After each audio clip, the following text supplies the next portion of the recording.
Olá, seja bem-vindo ao Militar Global. Hoje vamos falar sobre Gripen na guerra, Suécia bloqueia, e comparações com caças rivais em combate na Ucrânia, e Brasil e Venezuela, tensão militar e a Guiana sob constante ameaça de Maduro. Desde o início da invasão russa, a Ucrânia tem enfrentado desafios extremos na defesa de seu espaço aéreo. Com uma força aérea ainda baseada em caças soviéticos antigos e agora reforçada por aeronaves ocidentais, o país busca uma solução que garanta maior sobrevivência e efetividade contra o poderio aéreo russo.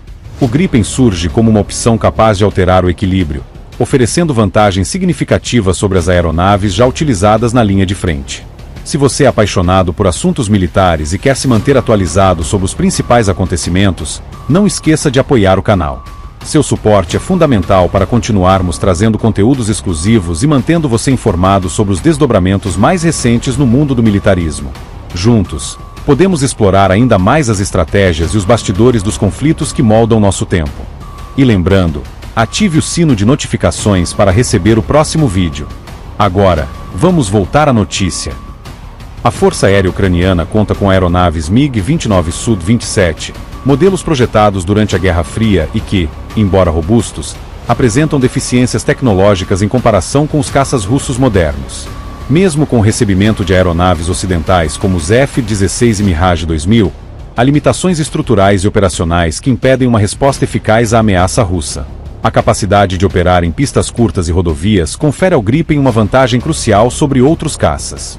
Enquanto o F-16 e Mirage 2000 necessitam de infraestrutura aeroportuária convencional, o Gripen pode decolar e pousar em locais improvisados. Em um cenário de guerra onde as bases aéreas são alvos frequentes de mísseis russos, essa característica aumenta drasticamente a sobrevivência da frota. A guerra eletrônica tem sido um dos principais elementos do conflito. Os caças russos como o Su-35 e Sud-57 utilizam sistemas avançados de bloqueio eletrônico para desativar radares e comunicações inimigas.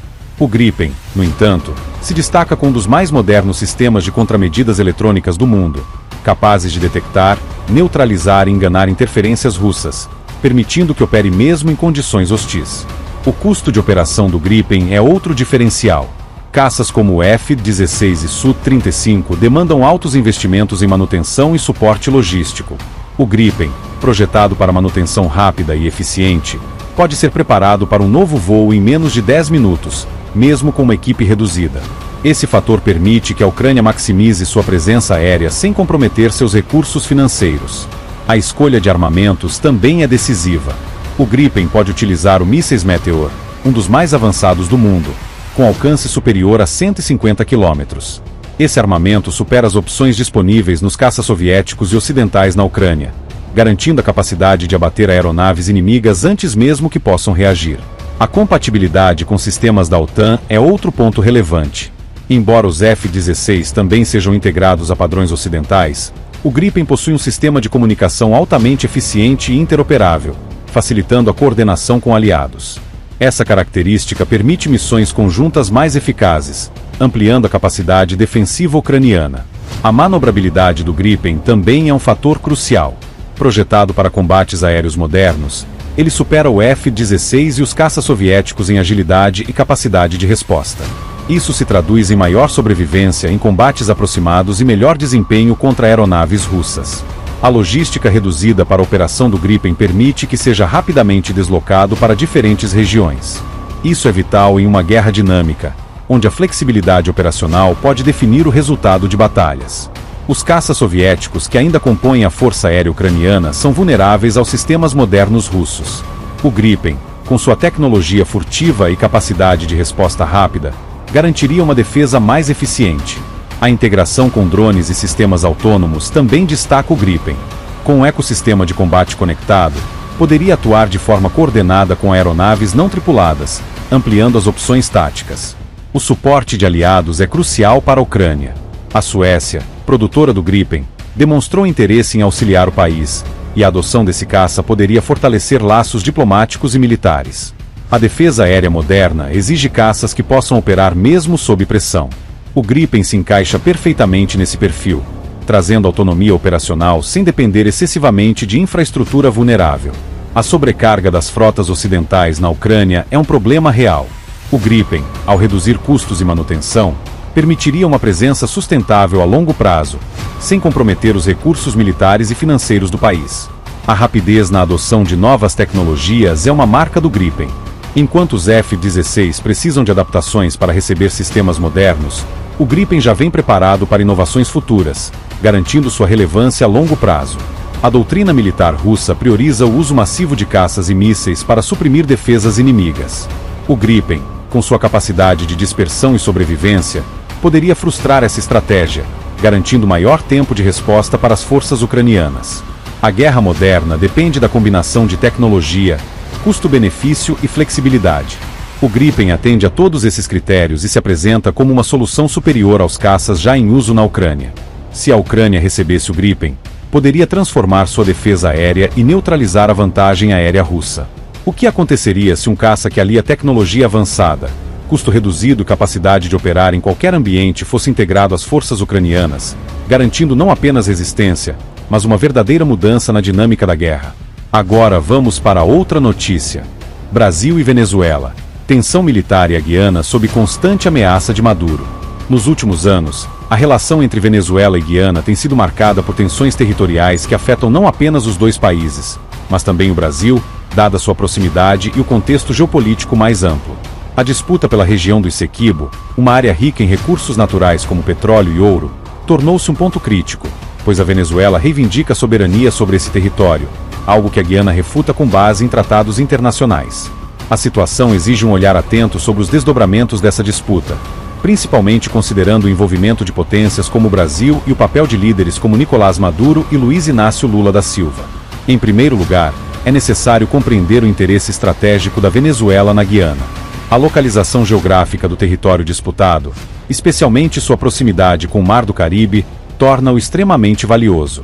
O Essequibo não apenas possui vastos recursos naturais, mas também oferece à Venezuela uma posição vantajosa para controlar rotas marítimas e explorar ainda mais suas reservas energéticas. Em um momento em que o governo de Maduro enfrenta uma grave crise interna, a aquisição de novas riquezas poderia representar uma forma de aliviar as dificuldades econômicas que assolam a população venezuelana, além de consolidar o poder de Maduro no cenário internacional. A questão geopolítica não está restrita apenas à disputa entre Venezuela e Guiana. O Brasil, com sua posição geográfica estratégica e um dos maiores exércitos da América Latina, se vê cada vez mais envolvido nesse cenário de tensão. As fronteiras brasileiras com a Venezuela são extensas, e um possível conflito entre Caracas e Georgetown poderia colocar o Brasil em uma posição delicada, tanto do ponto de vista diplomático quanto militar. Embora o Brasil tenha buscado manter uma postura neutra até agora, sua proximidade com os dois países torna impossível ignorar as repercussões de uma escalada do conflito. Em um contexto de instabilidade na região, a pressão sobre o Brasil para intervir de alguma forma cresce a cada dia. Com relação à capacidade militar da Venezuela, é preciso considerar a força das suas forças armadas. Embora o país tenha um grande contingente militar, sua infraestrutura está obsoleta devido às décadas de isolamento econômico e à dependência de alianças com potências como a Rússia e a China. Comparando a força militar da Venezuela com a do Brasil, é evidente que as forças armadas brasileiras têm uma vantagem considerável em termos de tecnologia, treinamento e capacidade operacional.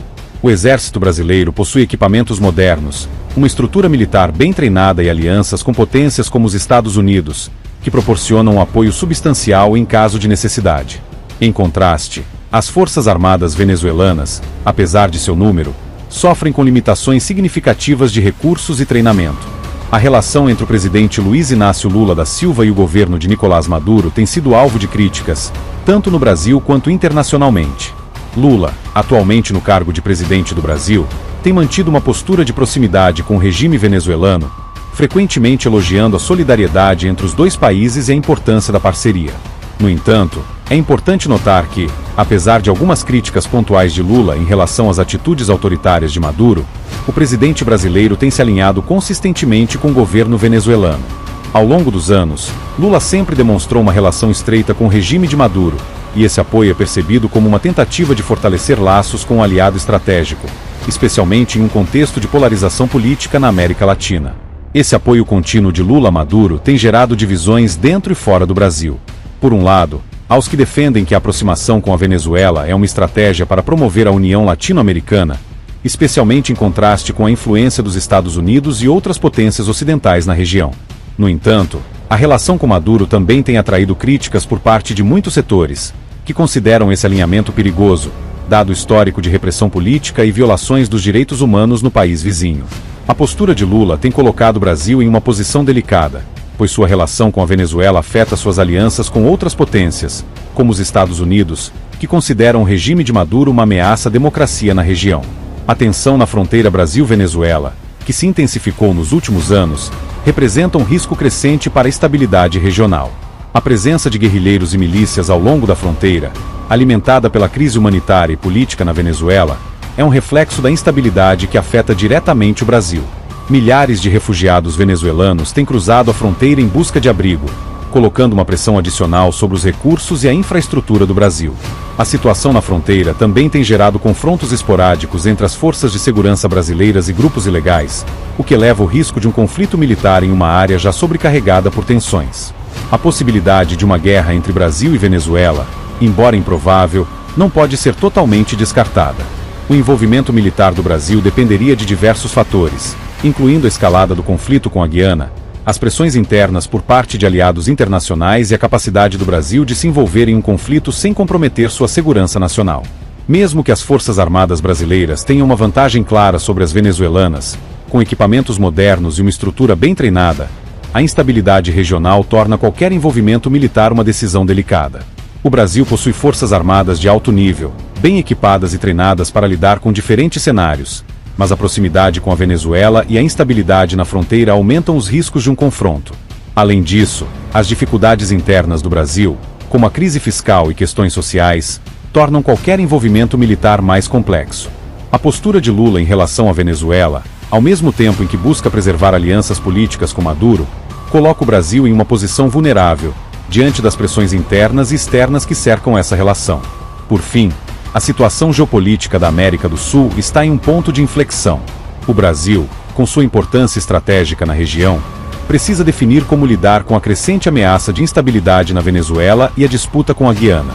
A relação com Maduro e a postura do governo de Lula terão um impacto duradouro sobre o futuro da região e sobre o papel do Brasil nas alianças internacionais. E a pergunta que se coloca é: até que ponto o Brasil estará disposto a se envolver em um conflito direto com a Venezuela, considerando as implicações políticas e militares dessa decisão? Gostou do vídeo? Curte, comente, compartilhe, nos siga, deixe sua opinião.